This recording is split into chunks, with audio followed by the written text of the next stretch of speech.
Bonjour tout le monde. Je veux encore vous parler d'évangélisation. C'est un sujet qui me préoccupe déjà depuis plusieurs années. Et un des sujets que j'aimerais vous entretenir ce matin, je considérais peut-être c'est un des sujets les plus difficiles lorsqu'on regarde l'évangélisation, du moins pour moi. Pour différentes raisons, puis peut-être en le regardant, on va peut-être saisir un peu mieux. Mais j'aimerais ça aussi qu'on puisse s'aider et s'encourager avec ce sujet-là, ce thème-là. Je ne sais pas si je vais le faire fonctionner comme il faut. Là. OK. Obstacle à l'évangélisation, toujours dans ce grand thème-là général. Et j'aime reprendre aussi ce verset-là, ce texte-là qui nous parle et qui vient nous dire en partie ce qu'on doit faire, ce qu'on doit être prêt à faire. Comment donc invoqueront-ils celui qui n'ont pas cru?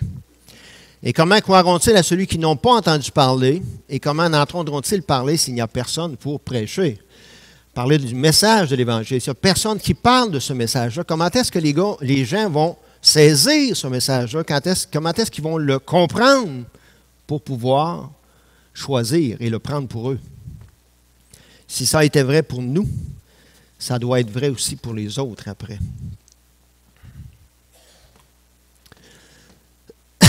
Vous vous souvenez, je vous ai posé la question déjà à ceux qui étaient là. Qu'est-ce qui est le plus important entre le message de l'Évangile ou le témoignage?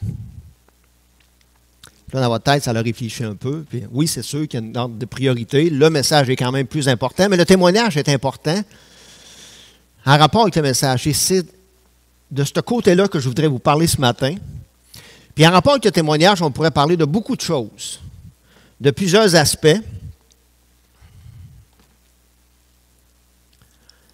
Et peut-être, juste pour bien centrer, ce que je ne voudrais pas vous parler ce matin, ce n'est pas de ce qu'il faut faire ou pas faire en tant que croyant lorsqu'on devient chrétien. Tu sais, il y a des choses négatives, il y a des choses positives. Ce n'est pas de ça que je voudrais qu'on parle. Je ne voudrais pas non plus qu'on parle de l'aspect passif du témoignage. C'est-à-dire le témoignage que l'on a lorsqu'on devient chrétien et qu'on doit avoir une vie selon Dieu. Puis j'aime bien aussi, entre autres, ma femme, Marie-Josée, est en train elle n'a pas commencé à le lire, elle hésite de commencer à le lire, mais elle a un livre qu'elle a reçu. J'ai choisi d'aimer. Et ce livre-là a 3 grands chapitres bien précis qu'on peut résumer très courtement. Et le premier chapitre, ça parle, j'ai choisi de recevoir l'amour de Dieu. À la conversion, c'est une chose, mais aussi après. Apprendre à recevoir tout l'amour que Dieu nous autres, tous les aspects de cet amour-là que Dieu a en rapport avec nous autres. Moi, j'ai plus de 30 ans de vie chrétienne, puis j'apprends encore des choses en rapport avec cet aspect-là. L'autre chose aussi, c'est de choisir, nous, un coup qu'on connaît Dieu, d'apprendre à aimer Dieu et à exprimer notre amour à l'égard de Dieu de différentes façons, puis on apprend, puis on apprend, puis on apprend. Puis cet échange-là, il est comme une route, hein? C'est 2 sens. Puis on apprend sur les 2 sens. Mais Dieu nous demande d'aller encore plus loin.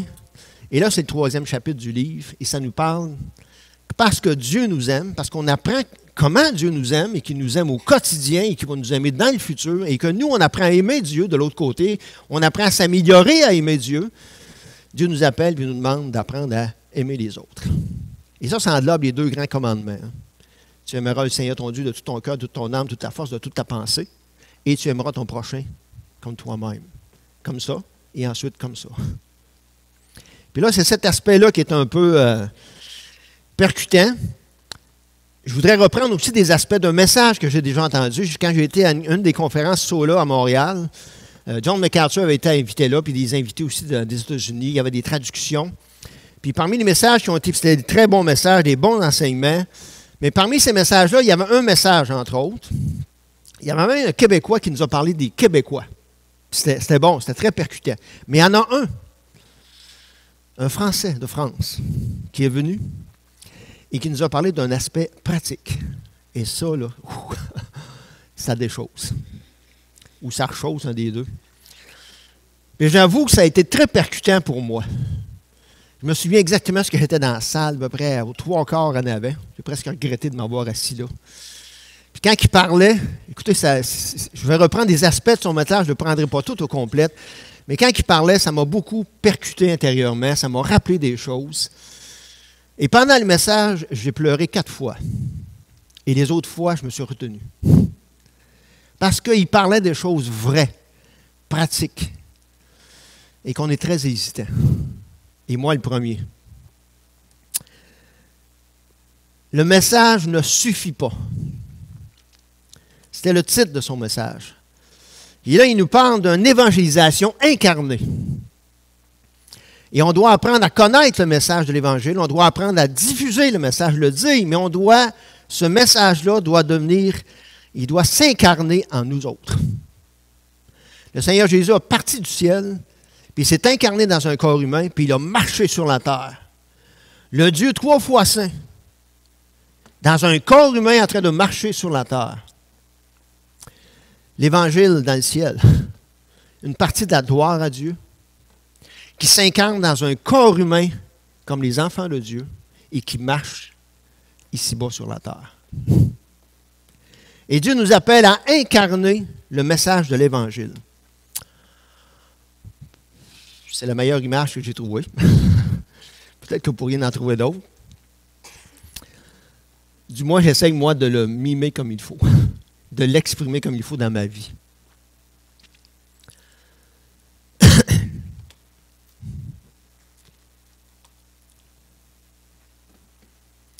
Peut-être un des passages que je vais ramener qui doit être quelque chose qui est un motivateur dans notre vie, qui doit nous parler énormément. Et il y a tout le contexte aussi de ce passage-là.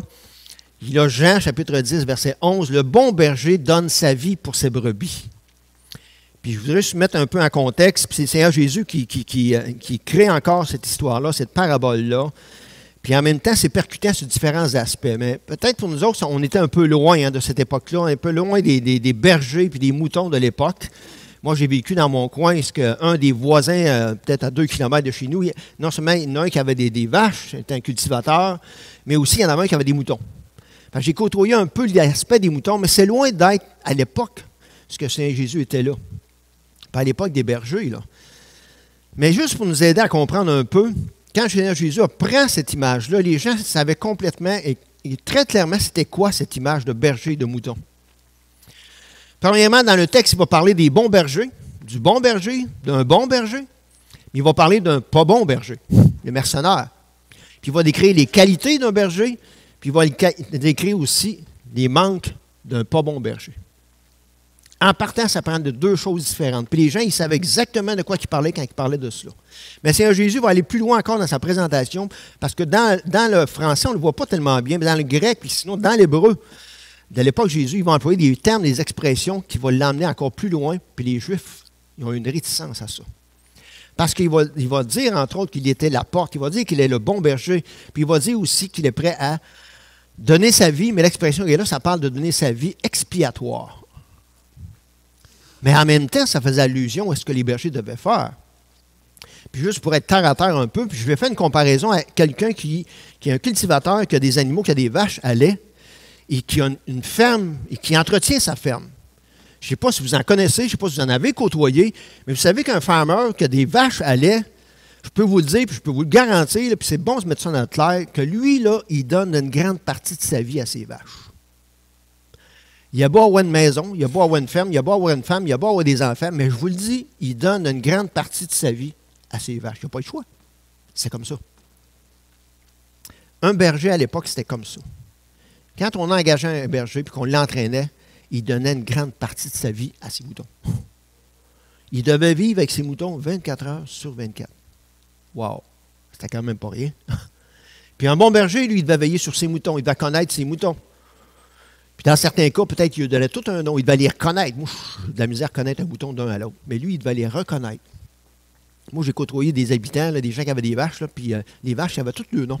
Puis ils reconnaissaient les vaches. Moi, j'avais de la misère. Je voyais des différences, mais j'avais un peu de misère. Les moutons, c'est encore pire. Mais eux autres, ils reconnaissent chacun de moutons. Puis ils devaient prendre soin d'eux. Puis c'était responsable. Puis un bon berger, il était prêt à aller loin en rapport avec ça. Deux images. Le Seigneur Jésus a été comme ça. Puis il est encore comme ça. Comme un berger qui est prêt à prendre soin de ses brebis, de donner des soins à ses brebis. Ça lui a coûté une partie de sa vie physique pour aller vers les brebis. Puis de l'autre côté, il était à l'extrême, prêt à donner sa vie expiatoire pour la vie de pécheur de ses brebis. Ça, c'est un summum. Il n'y a qu'un Seigneur Jésus qui est capable de faire ça, qui a cette capacité-là. Dieu ne nous demande pas ça, à nous, mais il nous demande l'autre aspect, d'apprendre à donner une partie de notre vie. Et si on y va d'une façon pratique, donner sa vie, ce n'est pas de mourir, mais c'est de vivre. Et la Bible nous parle de cela, entre autres, en parlant des croyants. Dans Romains chapitre 1, entre autres, il dit, il nous présente des aspects, des choses au niveau de l'intelligence, ça doit changer, modifier, puis à cause de tout ce qu'on vient de vous parler dans les textes, les chapitres qui sont avant, il nous demande d'être un sacrifice vivant. Pas un sacrifice mort, un sacrifice vivant. Peut-être qu'un chrétien pourrait, dans une certaine circonstance X, donner sa vie pour quelqu'un d'autre. Puis il pourrait qu'il ait la donner, puis il pourrait mourir, puis il va sauver la vie physique temporaire de cette personne-là. Mais il ne peut pas donner sa vie, puis sauver la vie spirituelle d'une personne. Il y a un Jésus qui peut faire ça. Mais Dieu nous demande d'avoir une vie de sacrifice. Comme un berger pouvait le faire.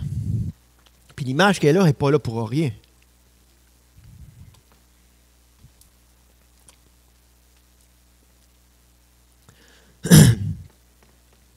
Être capable d'être l'image du berger incarné, nous. D'imiter notre berger au niveau sacrificiel pour être capable d'aller vers les brebis perdues.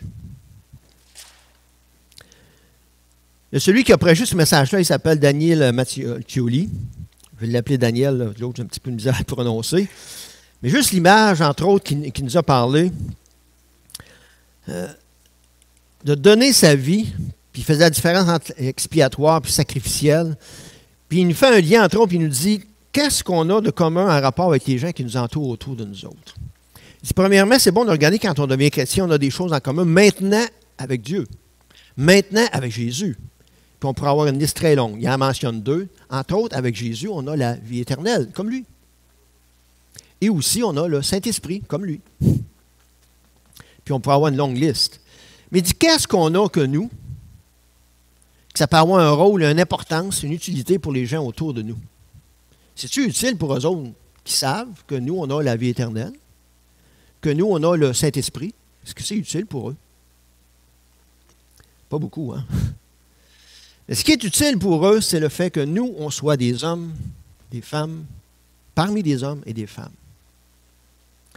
C'est le fait que nous, maintenant, on est des chrétiens, des croyants, parmi nos semblables. Et ça, c'est utile.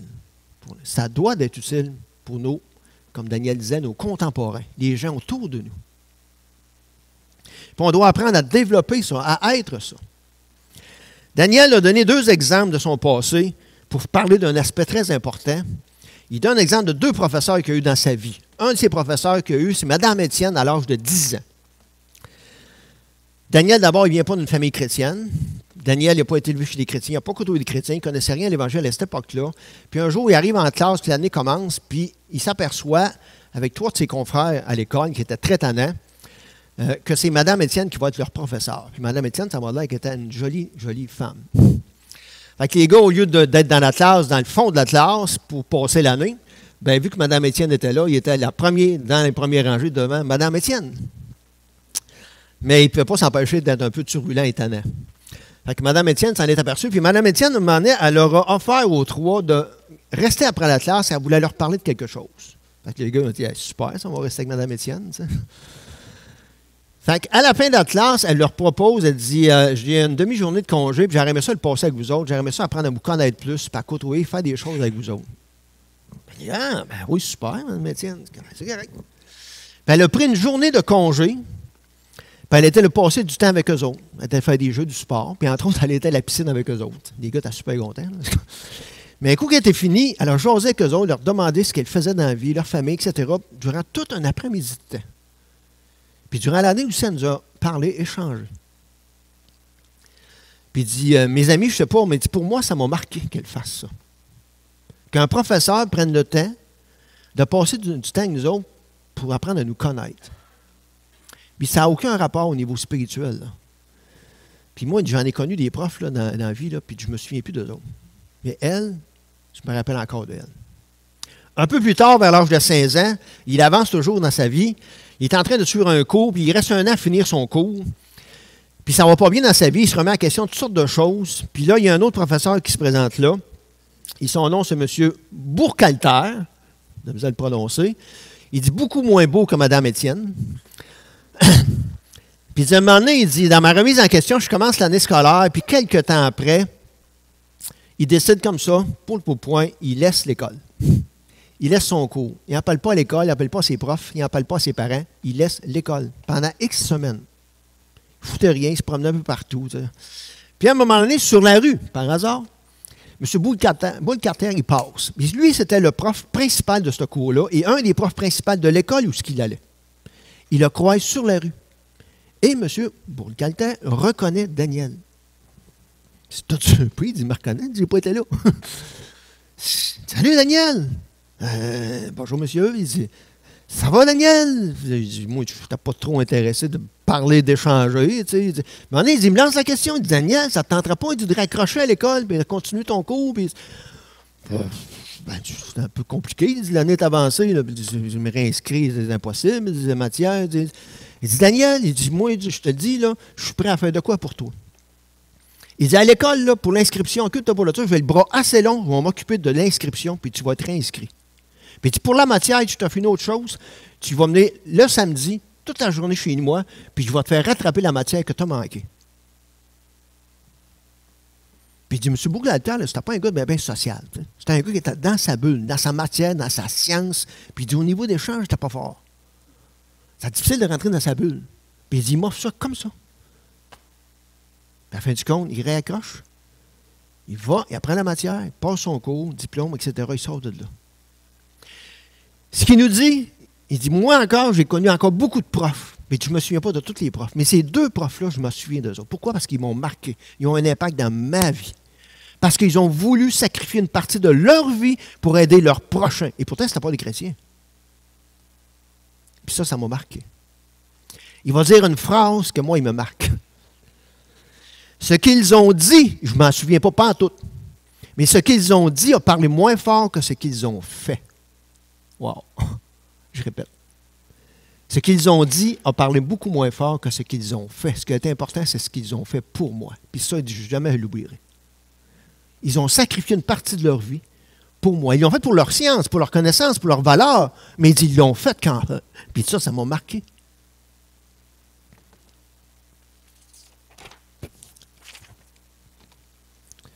Un impact. Ils ont aidé leurs prochains sans être chrétiens. Ce qu'ils ont fait parle plus fort que ce qu'ils ont dit. C'est quelque chose. Hein? Le message de l'Évangile doit d'être dit, doit d'être enseigné, il doit d'être compris, puis il doit d'être correct au niveau de doctrine, avec une rigueur de la doctrine. Le message de l'Évangile ne doit pas changer, ne doit pas modifier. Depuis Jésus-Christ, depuis toute l'histoire de l'Église, encore aujourd'hui, puis dans le futur, le message doit toujours rester pareil. Ça fait plus de 30 ans que je suis chrétien, puis j'apprends encore des choses en rapport avec ce message-là, puis je suis content de le saisir et de le présenter encore pareil, parce que c'est riche, puis ça ne doit pas changer, ça ne doit pas modifier, ça doit toujours rester pareil. Parce que c'est utile, c'est indispensable. Mais il doit être transformé dans mes membres pour que mes contemporains, les gens autour de moi, puissent le comprendre. Sinon, il ne sera pas compris, ce message-là. On aura beau prêcher l'Évangile, si on ne vit pas l'Évangile, les gens ne font pas le lien. Puis dans certains cas, on pourrait dire, regarde, si tu ne comprends pas ce que je te dis, regarde-moi vivre. Tu vas comprendre ce que j'essaie de te dire. Ça devrait être ça. C'est ce qu'on appelle se donner à l'Évangile. Et ça parle. Et c'est cet aspect-là qu'on a tellement de difficulté. De cet élan de cœur d'âme, alors que ces deux professeurs-là l'ont fait pour leur science, pour leur chose, ils ont donné à leur prochain. Et lui, il se retrouve devant Dieu, en étant sauvé, en étant riche spirituellement, puis Dieu lui demande de faire la même chose pour les autres. Homme parmi les hommes, chrétien parmi ses semblables.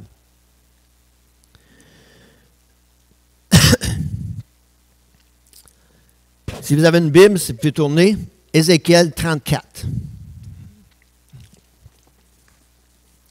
Un texte très bon qui va nous parler encore du bon berger puis du pas bon berger.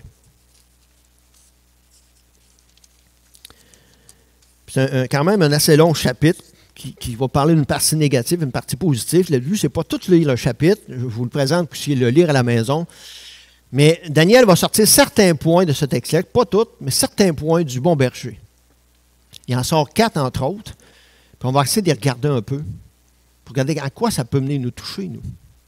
Si on doit imiter Jésus-Christ, la Bible nous dit qu'on est le corps de Christ. Christ est la tête dans le ciel et nous, on est le corps sur la terre. Puis on est appelé aussi à être à l'image de Christ, que son caractère devienne notre caractère, à faire mouvement selon les directives de Dieu sur la terre. En réalité, si Jésus, physiquement, il est monté au ciel, aujourd'hui, encore corporellement, il est encore sur la terre, il devrait l'être à travers ses enfants.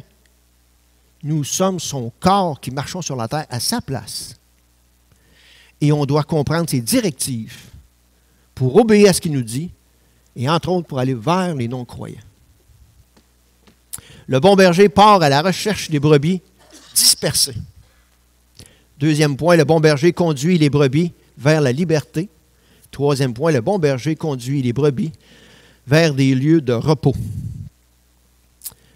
Et quatrièmement, le bon berger conduit les brebis vers le divin berger.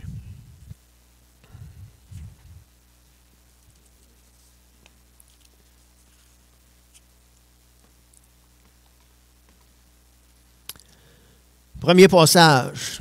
Le bon berger part à la recherche des brebis, verset 12, dans le chapitre 34. Comme un berger, la version que j'ai, c'est la version Sommeur, que j'aime bien. Là. Daniel a utilisé celui-là, puis je l'aimais bien. Là. Comme un berger va à la recherche de son troupeau, le jour où il se trouve dispersé, ainsi j'irai à la recherche de mes brebis. Je les arracherai de tous les lieux où ils étaient dispersés en un jour de brouillard et de ténèbres.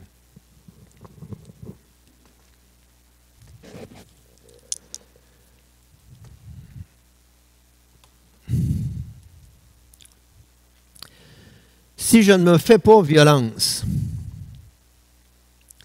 si je ne fais pas violence à mon agenda de la vie, qui est bouclé, là, toc, toc. Si je ne fais pas violence à mon agenda, si je ne fais pas violence à mes zones de confort, que j'aime, que je chéris, que je suis habitué, et même s'il y a des choses nouvelles, aventurières, si je ne fais pas violence à ces choses-là, je n'irai pas à la recherche des brebis perdues. Si je ne sors pas en dehors de mes 4 murs chrétiens. Puis Daniel Mattioli, lorsqu'il a commencé son message, il dit, je veux d'abord m'adresser aux ouvriers, aux gens qui sont engagés dans le Seigneur 24 heures sur 24. Mais il dit, ça concerne tout le monde, on est tous de même là. Mais il dit particulièrement eux. Pourquoi? Parce que nous, on est habitués à vivre dans les 4 murs chrétiens. Premièrement, à la maison. Deuxièmement, tu rencontres des chrétiens, tu rencontres des comités, tu prêches, tu enseignes. Tu es tout le temps avec des chrétiens, pratiquement. Mais si on ne se fait pas violence, on ne passe pas au travers des murs pour aller dans la rue pour aller voir les gens tels qu'ils sont. On doit se faire violence. Mais je me rends compte que ce n'est pas juste les ouvriers, honnêtement. Je me rends compte que je fais partie de ceux-là. J'ai des zones de confort, des zones que je suis bien, puis il faut briser ça. Il faut se faire violence. En langage clair, il faut que je m'oblige. Pas compliqué, hein? Puis je répéterai ce que Hédéon a dit, toujours avec le Seigneur, là. Jamais sans le Seigneur, avec le Seigneur. Mais on doit s'obliger à le faire, on ne le fera pas. On ne le fera pas. Je vous le dis tout de suite, je suis l'exemple tout craché de ça. On ne le fera pas.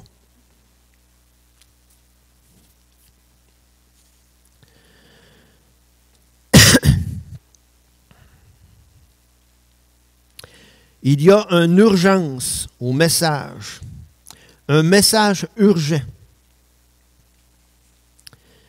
Puis Daniel, il était aussi honnête avec nous autres parce qu'il nous a mentionné qu'il manque des fois son coup.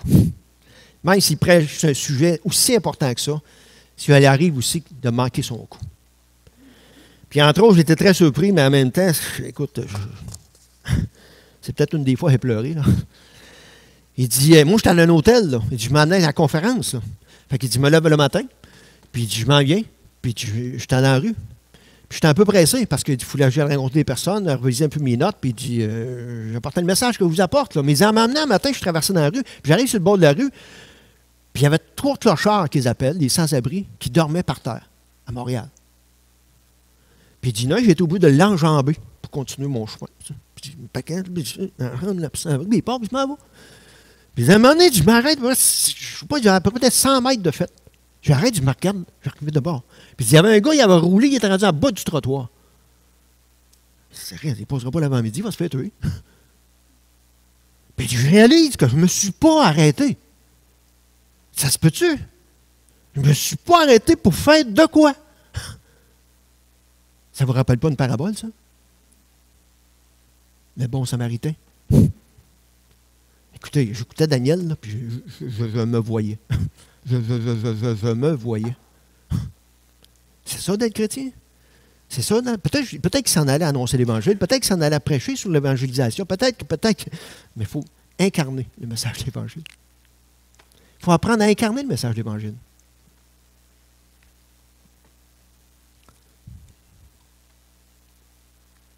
Deuxième point. Le bon berger conduit les brebis vers la liberté. Verset 12. J'irai à la recherche de mes brebis, je les arracherai de tous les lieux où ils ont été dispersés, en un jour de brouillard et de ténèbres. Je débarrasserai le pays des bêtes féroces, de sorte que les brebis pourront habiter en toute sécurité dans les steppes et dormir dans les forêts.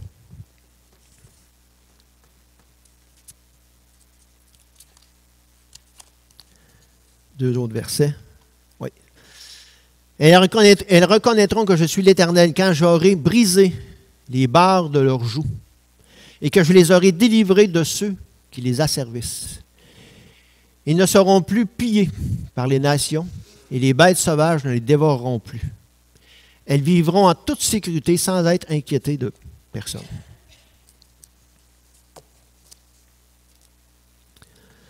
Daniel dit ceci. À force de fréquenter les chrétiens, j'en ai perdu de vue l'urgence des situations des gens qui sont autour de moi et qui vivent ces situations urgentes-là. C'est pas vrai? On lit le texte qu'on vient de lire, puis on peut passer tout droit. On fait le lien des brebis. Bon, peut-être prophétiquement parlant, ça parlait du peuple d'Israël. Mais on passe un peu tout droit. Mais c'est un peu la même chose qu'on fait quand on côtoie les gens autour de nous. On les regarde, on les voit, on écoute les nouvelles, la TV, la radio. On passe un peu tout droit, puis on s'habitue, puis on ne marque pas trop.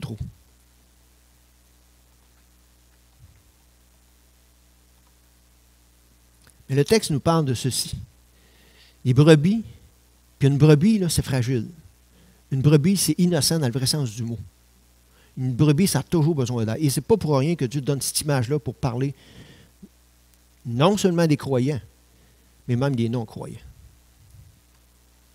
Brouillard, ténèbres, bêtes sauvages, joug d'un poids insupportable après les brebis pour les maintenir enchaînés. Bêtes sauvages qui dévorent. Hey, wow, c'est agréable comme vie, ça. Et on oublie que autour de nous, c'est comme ça que les gens vivent. Ils vivent des choses dramatiques, des choses urgentes, et on ne le voit pas. On ne le voit plus. Daniel, il dit, nous, on est tellement bien que bien souvent, on oublie ce qu'on a vécu avant de se convertir pour plusieurs d'entre nous. Qu'on avait des choses terribles. Ils ont oublié ça. À un tel point qu'on oublie que d'autres personnes le vivent encore. Puis on fait d'autres choses. On vit loin de ça. Mais Dieu nous rappelle qu'on doit se rappeler de ça. Dieu nous rappelle qu'on doit avoir des yeux comme lui les a pour voir les gens tels qu'ils sont, dans leur situation, pour avoir l'idée d'aller les aider. Voilà ce qu'il a dit Daniel. On n'entend pas leurs cris. On doit avoir, nous, une vision spirituelle comme que Dieu l'a. Et Dieu peut nous donner cette vision spirituelle-là, lorsqu'on l'entretient.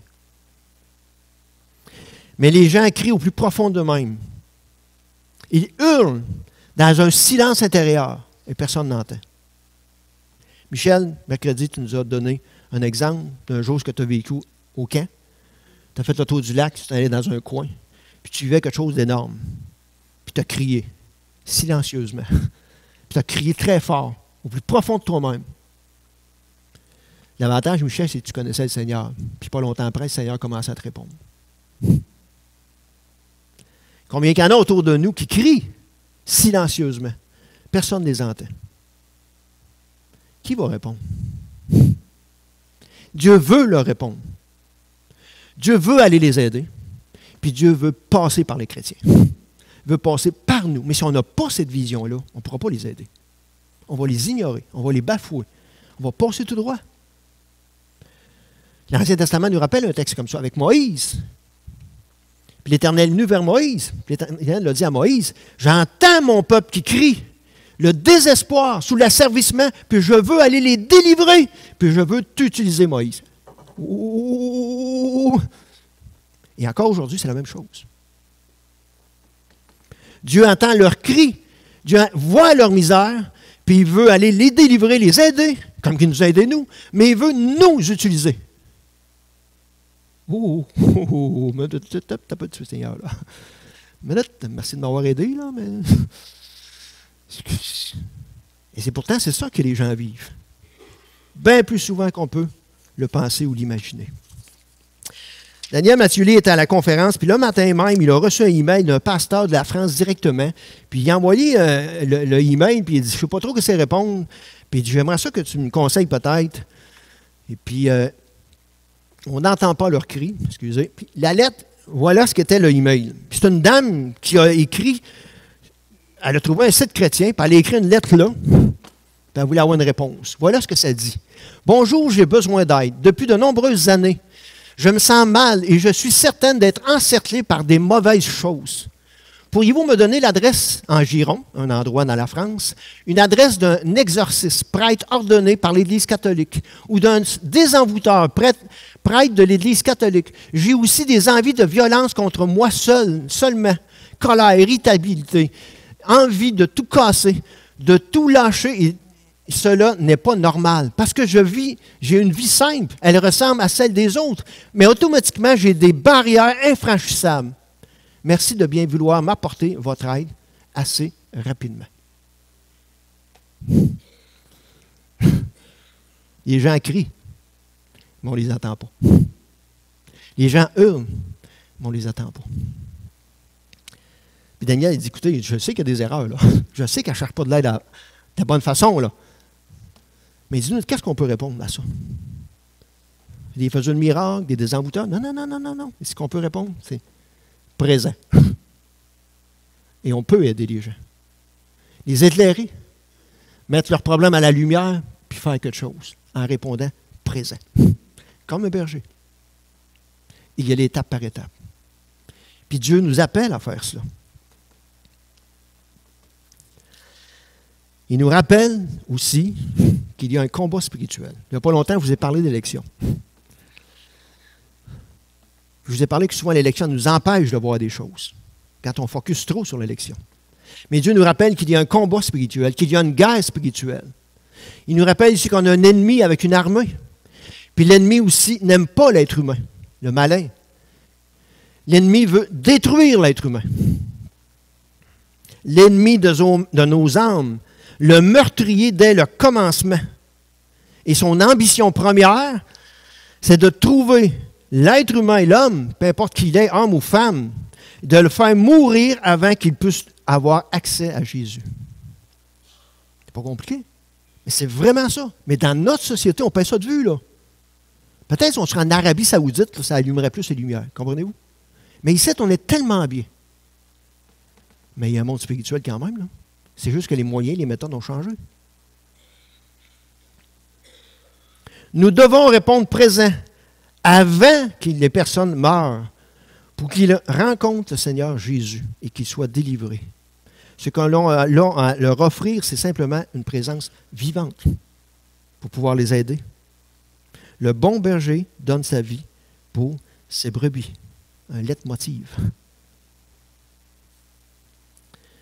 Il y a des rendez-vous que nos contemporains, que les gens autour fixent avec nous, puis nous les ratons.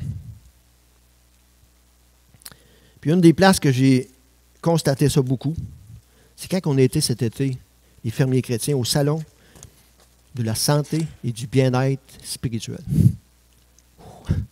Écoute, il y a des gens qui sont désespérés pour aller à ces endroits-là. Puis il y a des gens qui ont passé 2 jours de temps là, parce qu'on les reconnaissait. Puis je me souviens, entre autres, plusieurs personnes, et une personnes, une femme, qui s'est adressée à moi, puis elle avait été à l'autre kiosque chrétien, elle avait été à la conférence chrétienne avec Marc-André Caron.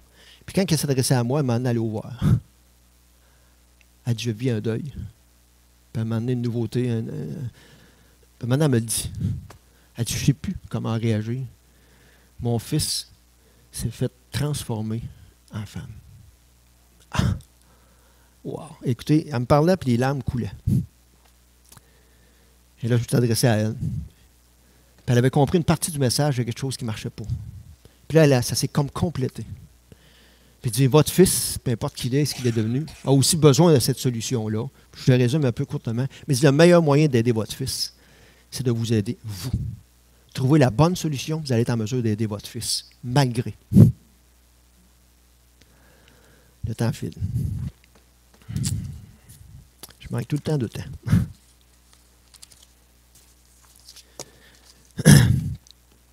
Vous et moi, nous devons être convaincus que malgré les apparences, malgré la paix que les gens semblent avoir, malgré la paix que nos voisins semblent avoir autour de nous, ce ne sont que des apparences.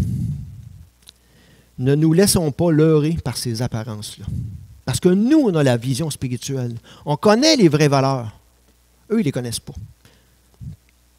Les apparences nous montrent qu'ils sont bien, mais nous n'entendons pas leurs cris. Les apparences nous montrent qu'ils n'ont pas besoin de vous, de moi, mais nous n'entendons pas leurs cris. Les gens nous font savoir que leur comportement, dans leur comportement, que tout va bien. Ça vit dans l'huile, mais nous n'entendons pas leurs cris. Les gens de notre siècle, de notre société, ont besoin de paix plus que jamais. Pas d'une paix que le monde donne, d'une paix que Dieu donne. Et là-dessus, je dirais comme Daniel, le Saint Jésus ne peut pas se tromper. Je donne la paix, je ne vous donne pas comme le monde donne, je donne selon Dieu.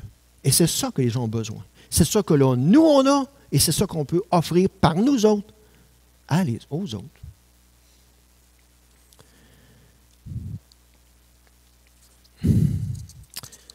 J'aurais une autre histoire à vous partager, mais il faut que j'avance. D'accord?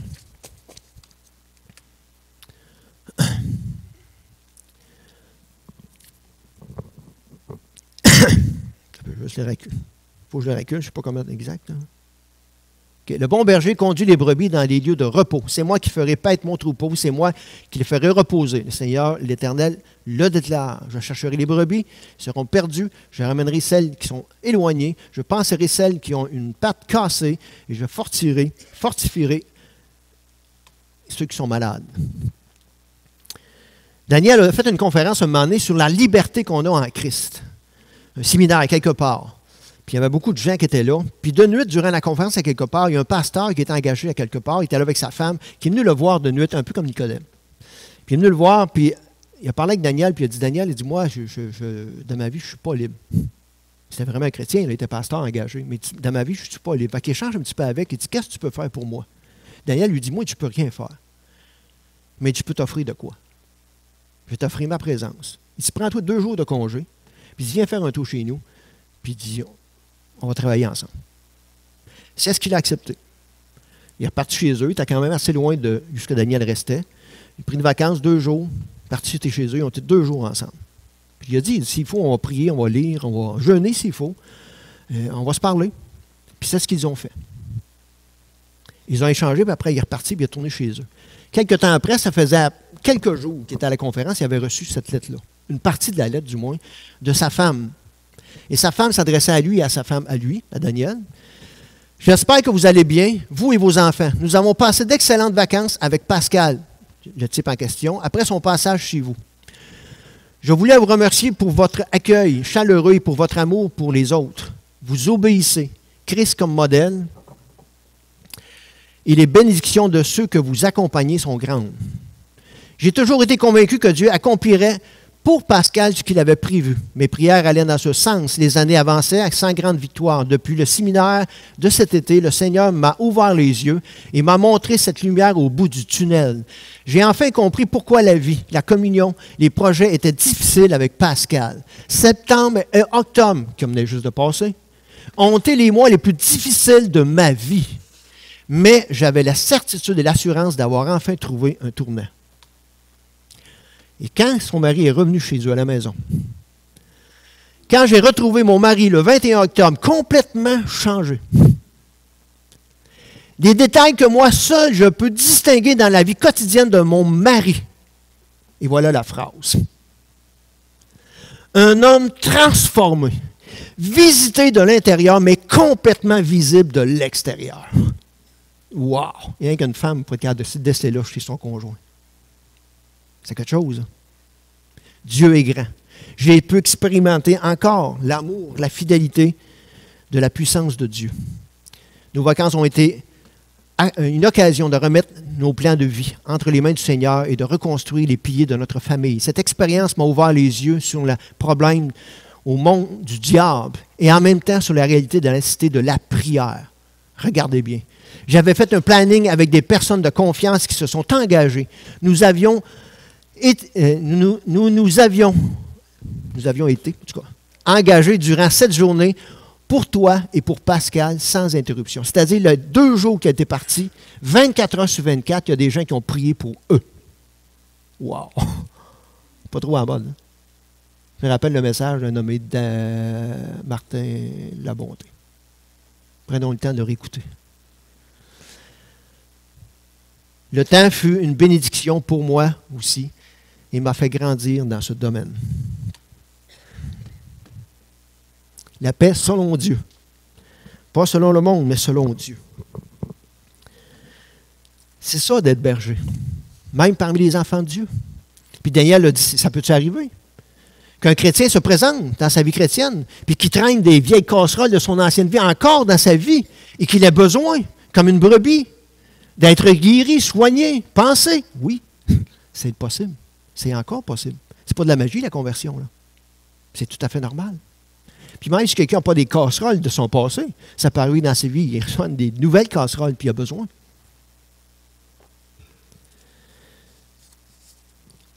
Le temps passe, je vais m'arrêter là, je vais peut-être continuer, je vais essayer de finir une autre fois. J'aimerais vous parler peut-être de 2 autres exemples après ça. Un exemple que moi j'ai eu dans ma vie. Je parlerai d'un autre exemple que Daniel a eu aussi dans sa vie, percutante. Je vous ai déjà parlé que quand on annonce l'Évangile, j'aimerais ça qu'on tienne compte d'une autre chose aussi.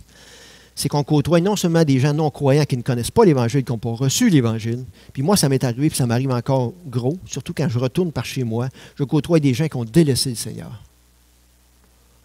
Puis moi, ça rentre dans mes requêtes de prière, comme si c'était des non-croyants. Parce que je veux parler avec eux de l'Évangile, je veux parler avec eux du Seigneur.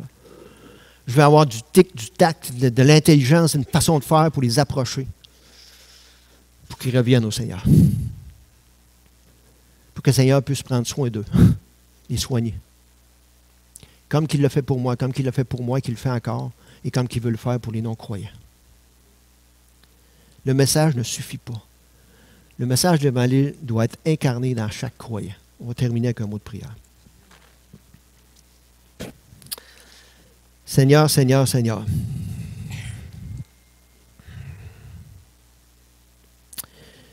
Merci pour ton Fils, merci pour ton message, merci pour ce qu'il a fait à la croix, merci pour cette répercussion jusqu'à nous, 2000 ans après. Et merci pour ton Saint-Esprit qui est en nous, pour nous aider, Seigneur, à incarner le message de l'Évangile en action. Ah, Seigneur, Seigneur, Seigneur. On a besoin, on a tellement besoin de toi pour cela. Pardon, pardon. Mais aide-nous, aide-nous. Au nom de Jésus. Amen.